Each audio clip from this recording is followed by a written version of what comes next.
Rowley Jefferson's Awesome Friendly Spooky Stories by Jeff Kinney. The Prankster. In a little seaside village somewhere in Europe, there lived a man named Jasper, and everyone knew who Jasper was because he was the village prankster. Most of Jasper's pranks were pretty harmless. One time he covered the baker's car in gift wrap, and another time he filled the village's only phone booth with popcorn. Sometimes Jasper would even prank his own family members, and his mother never really forgave him for gluing all of her furniture to the ceiling. Oh my. But Jasper's most famous prank was the time he put the mayor's underwear up a flagpole, which everyone thought was bloody hilarious. Well, everyone except the mayor. That was the thing about Jasper's pranks. Most people thought they were pretty hilarious unless they were the ones being pranked. Anyway, one morning Jasper woke up trying to figure out who he was going to prank next. He couldn't decide if he wanted to toilet paper his next door neighbor's house or replace the baker's cream-filled donuts with toothpaste. The toilet paper thing felt like a lot of work, and it had been a while since Jasper pranked Joris, the baker. So Jasper decided he'd go with the donut thing for today. Jasper got out of bed and brushed his hair, then headed up the hill to the bakery. And on the way there, he passed a few people he knew.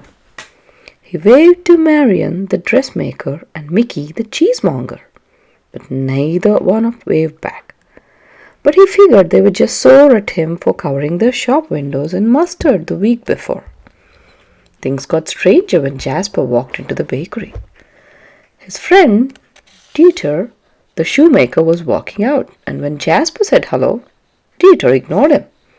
And a few seconds later, when Martha, the librarian, walked in to buy her daily baguette, she walked Jasper just like she didn't even see him. When Martha went to the counter to buy her bread, Joris was distracted, and that's when Jasper made his move.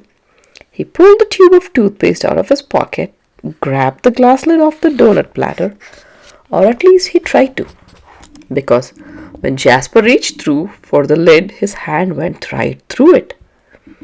Jasper was so confused that he ran outside onto the street. But what happened next upset him even more, because when he stood in front of the mirror shop, he didn't even have a reflection. Jasper realized that no one could see or hear him. And when he made a complete fool of himself, nobody noticed.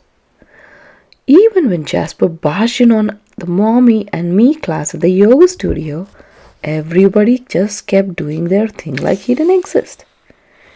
He screamed, he yelled, he took off his clothes. Nothing happened. It didn't take long for Jasper to figure out that he was at a funeral. But he was still pretty shocked when he realized who the funeral was for. The preacher said the guy who died was toilet papering somebody's front yard when he got struck by lightning, and you probably already figured out that person was Jasper. So now Jasper knew the truth. He wasn't invisible all this time. He was dead. And he had to sit there while everyone came up to the front of the church to say a few words. Usually at funerals, people say nice things about the person who died. But all anyone could talk about Jasper's annoying pranks. For the first time ever, Jasper could see that sometimes he took his pranks too far, and he wished he could live his whole life over again and become a fisherman, or a librarian, or just about anything other than the village prankster. After the last person spoke, it was time for final goodbyes, and when Jasper's mom went up to the casket, it was a little hard for Jasper to watch. Jasper had no idea what you're supposed to do at a funeral when you're the person who died.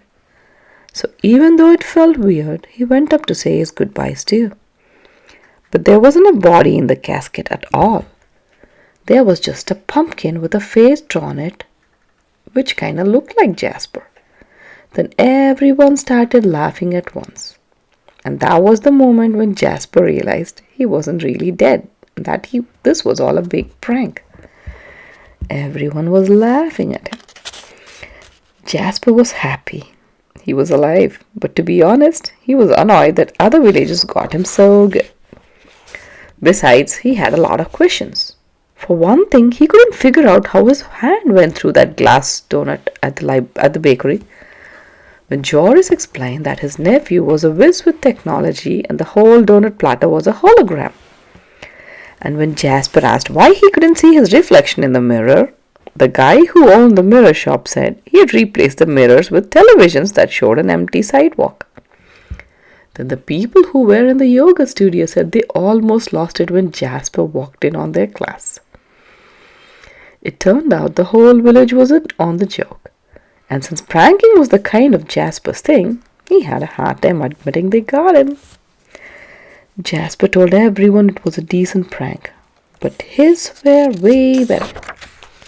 Then the preacher said this was actually a double prank because the day before a meteor wiped out the village and everyone in it. That meant they were all dead and everyone was a ghost. Well, this was the second time Jasper found out he was dead in one day. But this time he didn't take it as hard. Jasper always wanted to travel, and if he was a ghost, he could fly wherever he wanted. So he climbed to the top of the lighthouse and aimed himself towards Paris. But it turns out the story about the meteor was a prank too. And this time the villagers thought maybe they were the ones who took the prank a little too far. Poor little Jasper fell into the sea.